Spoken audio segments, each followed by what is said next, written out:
muchachos, el video anterior se cortó, se fue la energía y se cortó. Bueno, aquí vamos a continuar con lo que son las teorías del origen de la vida. Compartirles.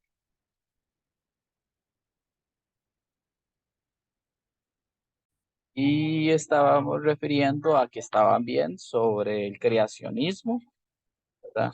El creacionismo como tal, que Dios es el creador de toda la vida. Para mí es el creador de todo el proceso evolutivo, por lo menos ha guiado su evolución, ha guiado su mejoramiento de todas las especies.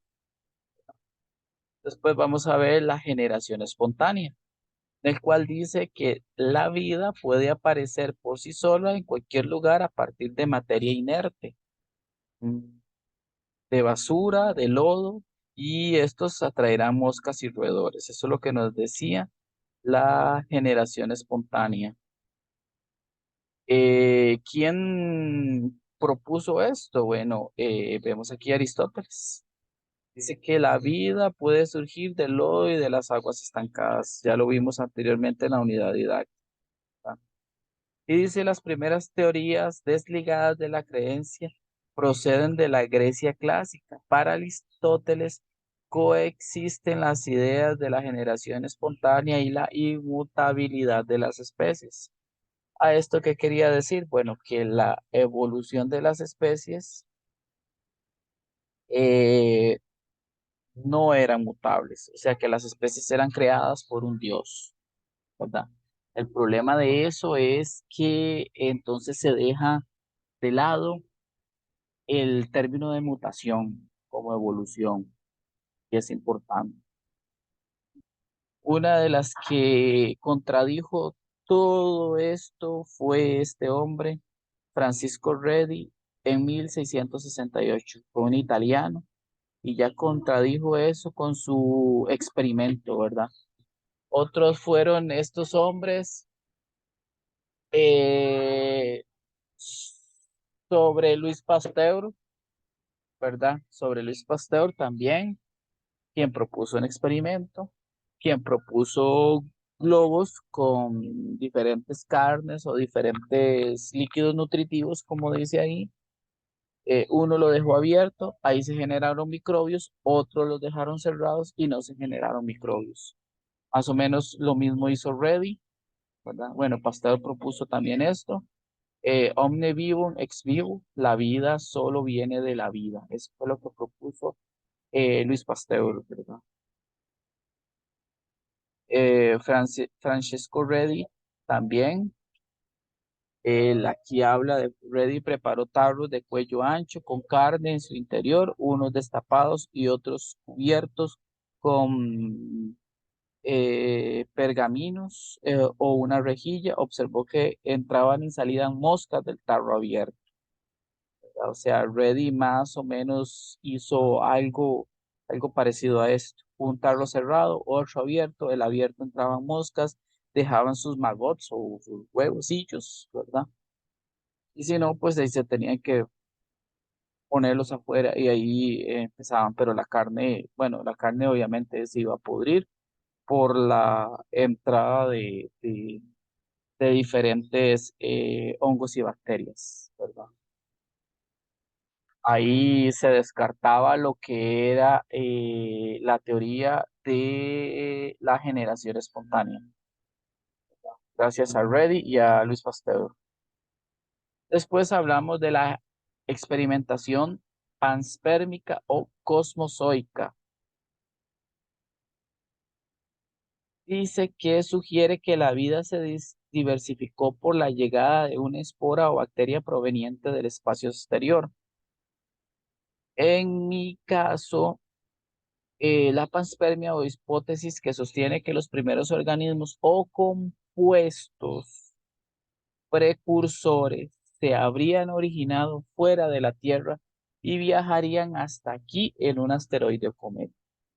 Entonces, ya no se habla, se evolucionó o se mejoró al hablar de un organismo vivo que viajaba en un meteorito.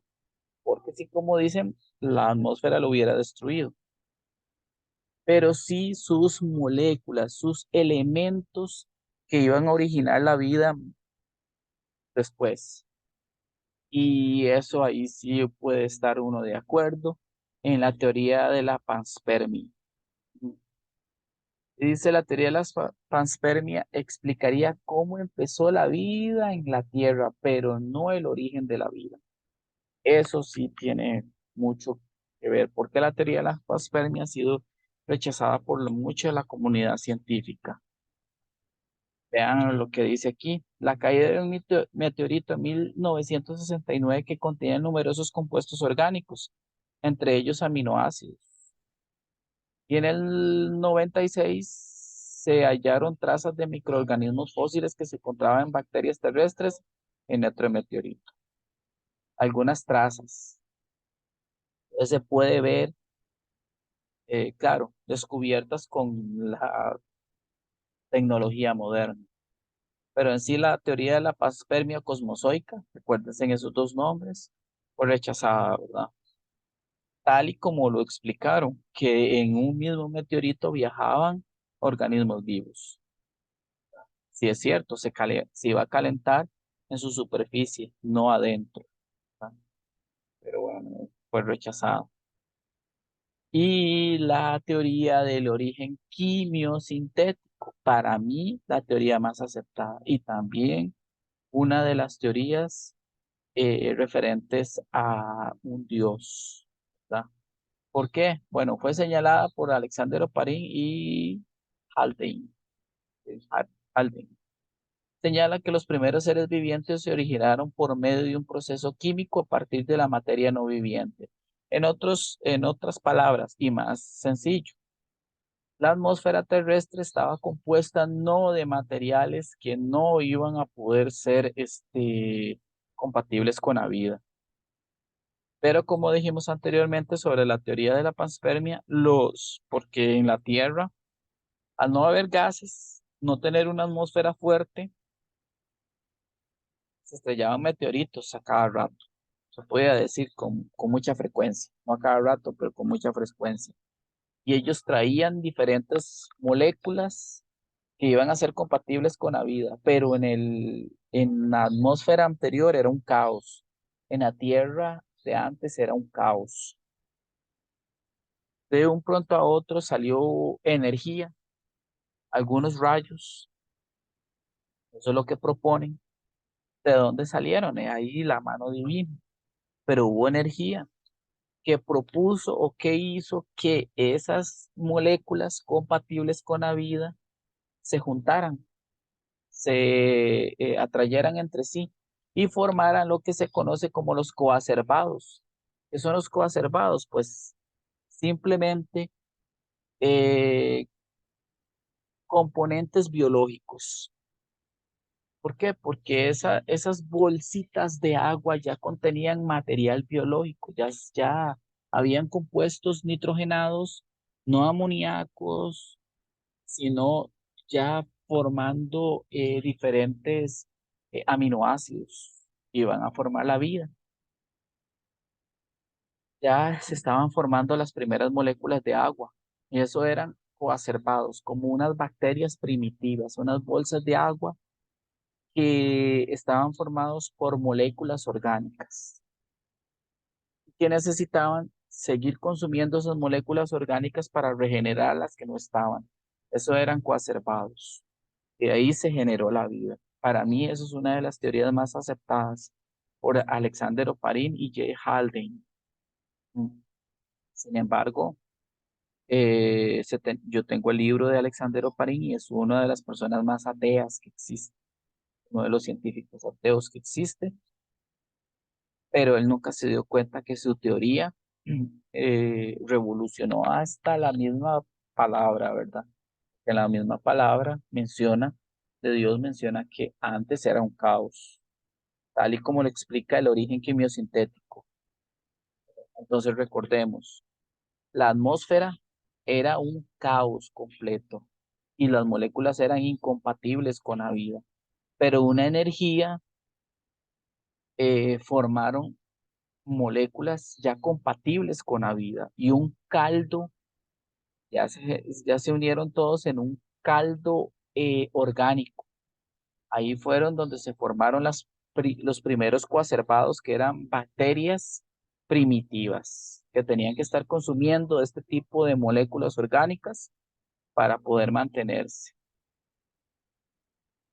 Resulta que de ahí eso llamó la atención de muchos científicos en todo el mundo y quisieron demostrar que lo que estaba diciendo Parin y Haldane era cierto. Y entonces ya muchos científicos, hasta inclusive la época actual, si tenemos las condiciones, se puede desarrollar lo que había antes. En 1953, estos científicos, Stanley Miller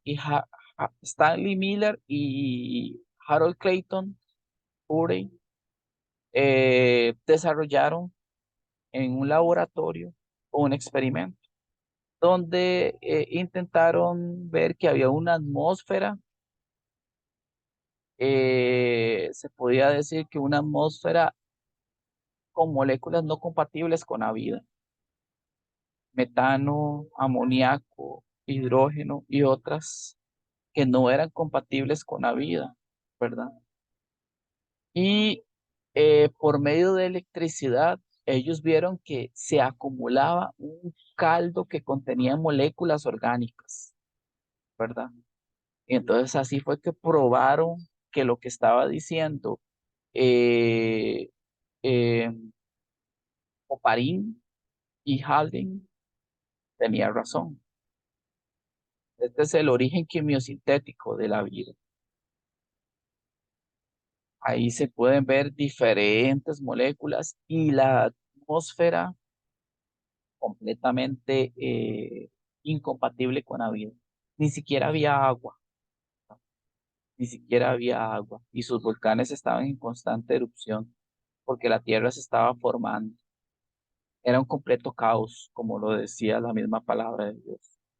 Y por medio de electricidad y energía fue que se ensamblaron diferentes moléculas ya ahora sí compatibles con la vida, como ácidos grasos, proteínas, aminoácidos, azúcares, formando los coacervados. No se les olvide la palabra coacervados, que son componentes iniciales de las primeras membranas biológicas y posiblemente esta unión dio origen a los seres vivos más primitivos, las bacterias, coacervados, del origen quimiosintético, muchachos, por favor, no se les olvide eso.